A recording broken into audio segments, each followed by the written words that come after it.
groups. All right, so we're going to a second method called completing the square. As you can see, completing the square has a lot of steps to it, so pay close attention today. As I go through these, and as you do them, you might do some things to shorten the steps, and I'm okay with it, as long as you know what you're doing, okay? So you can determine that. I'll show you one thing you could definitely shorten, but some people can even shorten more than that, and it's up to you, okay? All right, so first of all, the coefficient of the x squared must be 1.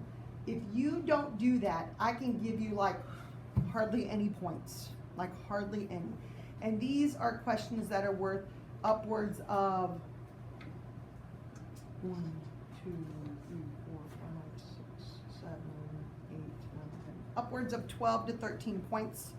Okay, so I can't give you points if you don't do step 1, okay? Because you can't actually do this other stuff without doing that step, okay? Step 2, move the constant term to the right side of the equal sign. Here's where we complete the square. Take half of the middle coefficient, we're going to square it and add it to both sides. We're going to factor on the left, we're going to add on the right. We're going to write the left side as a quantity squared, and then we're going to do what we just did. We're going to square root both sides and get x along. Okay, now I will tell you that I'm going to give you this written out in an Algebra 2 class. Heck no. Heck no, okay? I am also only giving you even middle terms. In an Algebra 2 class, heck no. I would give you odds, I would give you fractions, I would give you all of that. So you're getting it as easy as it comes here. Plus I'm giving you these steps written out, okay? Some of you will probably have it memorized by the time we finish doing this, but know that I'll give this to you, okay? All right, step 1. The coefficient of x squared must be 1. Done. X squared, no coefficient, it's 1. Step 2, the constant term moves to the right side. So I would have to move that 8 over, so I'm going to minus it because it's positive. Notice in my next line that I'm leaving a little space after the x term. That's, if I didn't do that, I would have to erase and move something over. Step 3, we take half of the middle coefficient, so -6, the coefficient of the x, and we square it. So half of -6 is -3, squared is +9. And add that to both sides. That keeps the equation balanced. What you do to one side, you got to do to the other side. Now, because I am giving you only even numbers, okay, these are really easy to do in your head. I wouldn't have to go off to the side and write that because I could do it in my head. I can take half of 6 is 3, squared is 9. The negative will always become positive because you're squaring. So you're always adding because it comes out positive. Step 4, I think. I don't even know what I have numbered. I just know how to do them. Okay, factor on the left. So it's always going to stay x squared, so my only choice is x and x. My signs are going to be the same as the middle term, minus and minus. The number that I wrote in pink should be a square. What is the square root of 9? 3. That's the number that goes in those spots when you factor every time. It will not be different numbers. It's going to be the same number. Add on the right. -8 plus 9, +1. You'll also notice that this half that you took matches what you place here. Every time that happens, the half that you take will match what you factor. The next step, write this as a quantity squared. Because they're going to be exactly the same every time, I'm going to write it as a quantity squared. Then I do what we just did in 10.1. That's the last two steps. Square root both sides. So the square root of x minus 3 squared is x minus 3. 1 is a perfect square, 1. Don't forget the plus minus.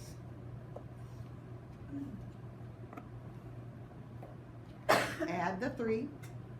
Remember that it goes in front of the plus minus.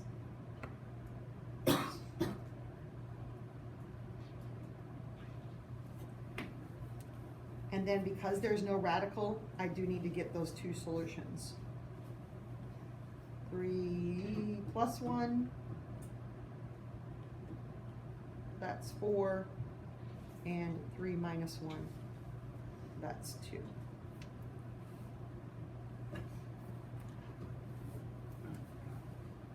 So I'm going to show you where you could skip one step here for sure.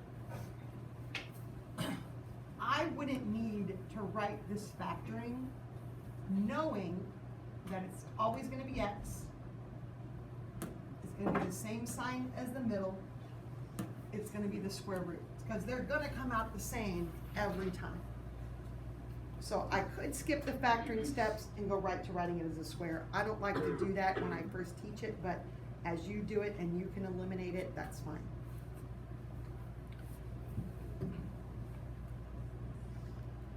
I'm literally shocked how many of you did write nothing down for that question. It's amazing, really, how smart we all think you are. Okay, question 2. Coefficient of x squared must be 1. Done. Step 2. Constant term goes to the right side. Add 25.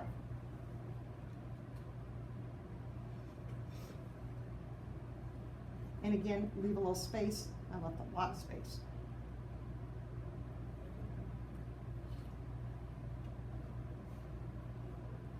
And this is where we complete the square. We're going to take half of the middle coefficient, square it. Half of 20 is 10, squared is 100. Add that to both sides.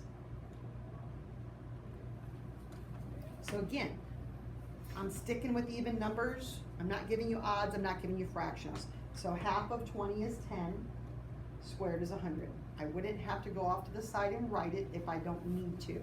I'm going to keep doing that, but you wouldn't have to. The next step, factor on the left and add on the right. Always going to be x.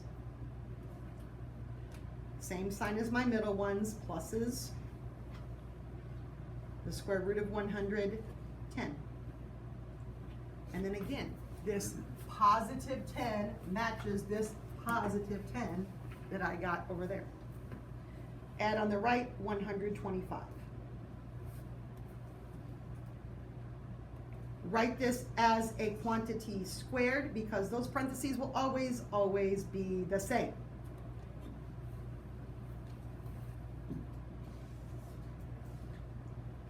Square root both sides. The square root of x plus 10 squared is x plus 10. 125 does not have a square, perfect square, but it has a square factor, 25 times 5, or 5 square root 5. Don't forget the plus minus. And then bring my 10 over, subtract. And x equals negative 10 plus minus 5 square root 5. And I don't have to go any further because I don't have, or because I have a radical.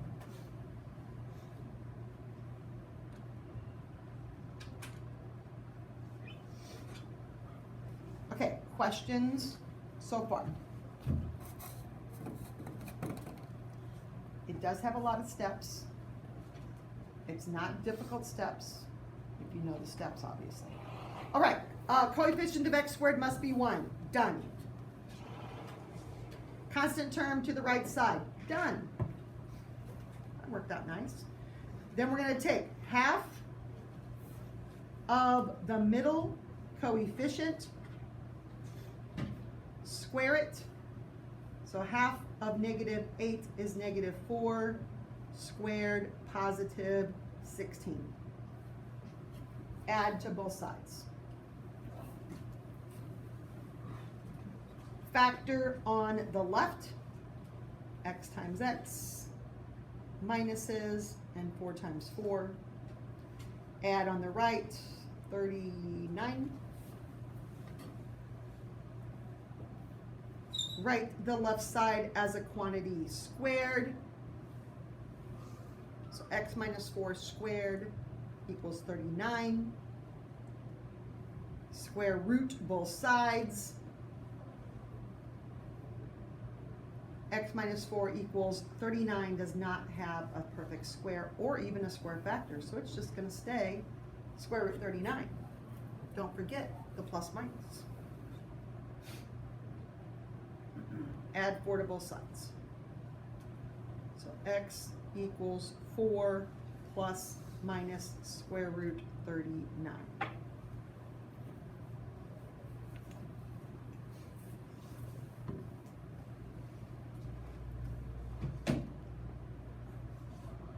Okay, I'm going to do one more, then I'm going to give you a chance to try that last one just to see where you're at, how you feel already. All right, coefficient of x squared must be 1. So this is one of those ones, if you did not do this step, like you've just lost your points because you can't complete the square without it being that way. So I have to take everything and divide by 6 because that has to be a 1. So I get 6 over 6 gives me my 1x squared. 12 over 6 gives me 2x equals 18 over 6 is 3.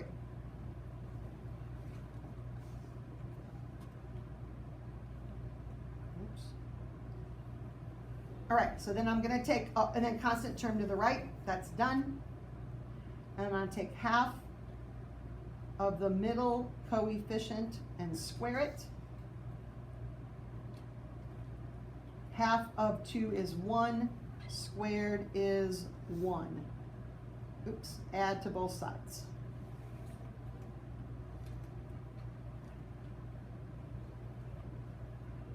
Factor on the left and add on the right.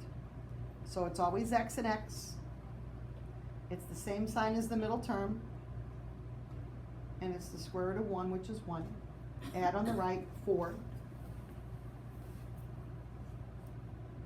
Write the left side as a quantity squared.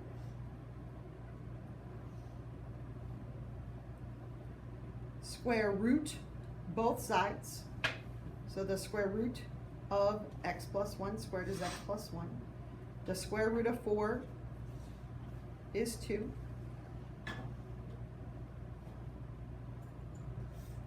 Don't forget your plus minus. And then subtract the 1, put it in front of the plus minus, and then we do have to go that one more step on this one because there's no radical. So -1 plus 2, which is positive 1, and -1 minus 2, which is -3.